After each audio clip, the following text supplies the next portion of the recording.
Hello सेवा, स्वागत छ सबैजनालाई मेरो नयाँ भिडियोमा।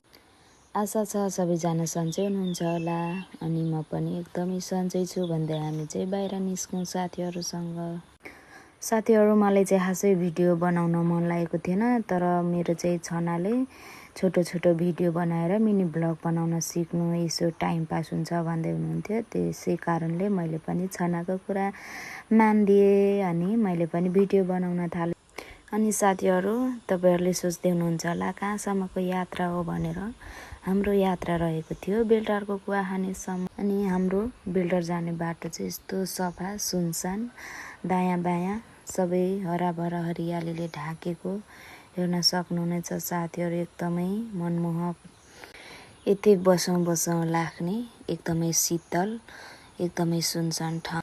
तराई क्षेत्र भएर होला साथीहरू, सबै एकै नासको देखिने, जङ्गल पनि उस्तै, बाटो पनि उस्तै भन्दै हाम्रो साथीहरू चाहिँ अघि जाँदैछन्, हामी चाहिँ पछि जाँदैछौँ छनासँग।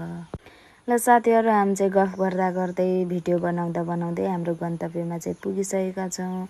आजको हाम्रो फोटो खिच्ने भिडियो बनाउने ठाउँ चाहिँ यस्तो रहेको छ साथीहरू। एकदमै राम्रो, शीतल, सुनसान, हरियालीले ढाकेको हरियो वन, नेपालको धन भन्ने चाहिँ यहाँदेखि पुष्टि हुन्छ है साथीहरू।